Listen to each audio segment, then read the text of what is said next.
Hello' friends, তো আজি আমি আহিছোঁ হাতীমাৰ চাহ বাগিচা আদৰ্শ বিদ্যালয়ত।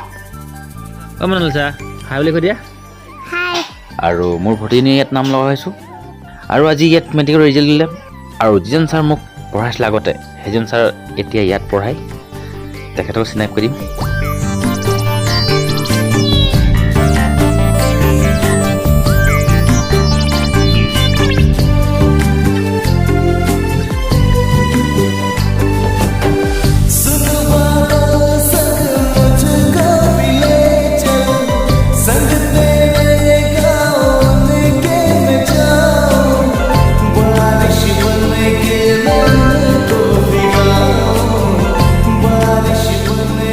ছাৰ এইবাৰ মেট্ৰিক পৰীক্ষা দিছিলে, কেইজন পাছ কৰিলে? আমাৰ বিদ্যালয়ৰ পৰা 28জন ছাত্ৰ ছাত্ৰীয়ে পৰীক্ষা দিছিলে।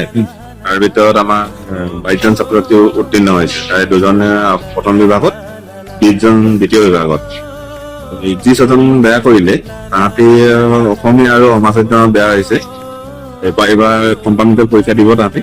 মই ভাবো বাকী 6জনো উত্তীৰ্ণ হ'ব। যোৱা বছৰ ধুনীয়া যোৱা বছৰ আমাৰ 19জন ছাত্ৰ ছাত্ৰী আছিলে, 19জনে ছাত্ৰ ছাত্ৰী উত্তীৰ্ণ হৈছিল। আৰু অহা বছৰ ছাৰ অলপ কৈ দিব। অহা বছৰ 100% দে ইমানখিনি ছাৰ গেৰাণ্টি আছে আৰু পুৰা মানে ভাল পঢ়াইছে, আৰু ভাল দিছে। অহা বছৰ 100% হ'ব, সেইটো চিয়ৰ। এইবাৰো আমি ভাবিছিলো যে 100% হ'ব, কিন্তু দুৰ্ভাগ্যবশতঃ আৰু 6জন ছাত্ৰ ছাত্ৰী থাকি গৈছে। আগন্তুক যি পৰীক্ষা হ'ব তাত পাছ কৰিব। স্কুলখন নাম এবাৰ কৈ হাতীমৰা চাহ বাগিচা আদৰ্শ বিদ্যালয়। এইজন ছাৰে মোক পঢ়াইছিলে। সুৰেশ মোৰে ছাত্ৰ আছিল এসময়ত, কিন্তু এই আদিবাসী সমাজত প্ৰথম ইউটিউবাৰজন মোৰ দেখাত আমাৰ পৰেশ গোৱালাই হয়।